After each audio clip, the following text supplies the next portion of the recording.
Nous enchaînons avec le dernier candidat de ce second tour, candidat numéro 16, Don Lupiano.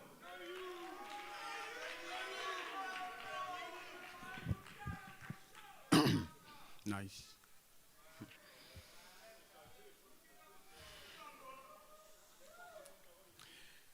Ce soir-là, tout semblait normal et le temps était calme.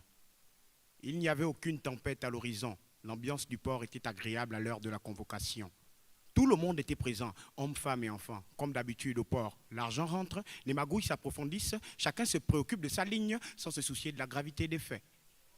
À ce moment-là, le problème n'était pas la surcharge. Au contraire, cela faisait partie de l'ambiance qui régnait sur le bateau qui dort. Détachez les amarres, tout le monde est à bord. Conteneurs, camions de bœufs, y compris véhicules, marchandises et passagers. Dans un voyage maritime la nuit, ce sont les passagers habitués qui dorment, pas le bateau. Ce fut le soir d'un jour tragique pour toute une nation. La nuit du 8 au 9 mars 2023, précisément à 1h45, à Libreville, au large de nos côtes, à quelques heures de la Pointe des Nids. Un problème technique se révèle, lié à une défaillance mécanique, signalé par le capitaine à son équipage en ignorant le problème de surcharge. Tout de suite, on comprend que le bateau qui dort n'ira pas bien loin.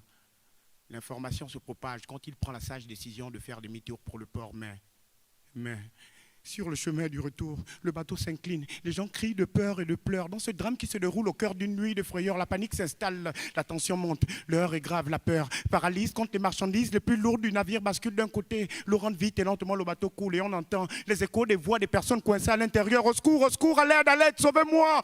Personne à la rescousse. Quittez le navire, disent les membres de l'équipage. Mais comment? Comment quitter un bateau surchargé en manque de canons et de gilets de sauvetage?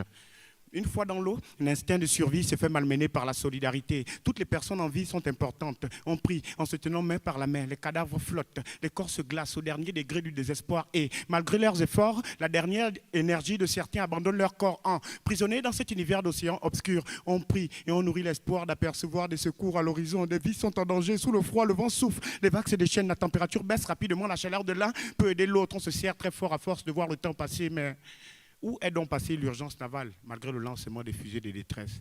4 heures pile, les secours sont arrivés. Dieu a écouté nos prières et a envoyé Esther dire au génie de nous épargner, afin que sa gloire céleste vienne nous sauver. Une fois à bord de ce navire, j'observe la négligence et l'incompétence de la nautique marchande. Le navire a coulé. En vrai, l'affaire Esther, miracle est bien pire que l'histoire du Titanic, mais je ne pourrai oublier ce jour, car en moi demeure le regard de ceux qui n'ont pas pu survivre et qui restera jamais gravé dans nos mémoires. Ce slam est né du témoignage d'un rescapé en mémoire des disparus, naufragés.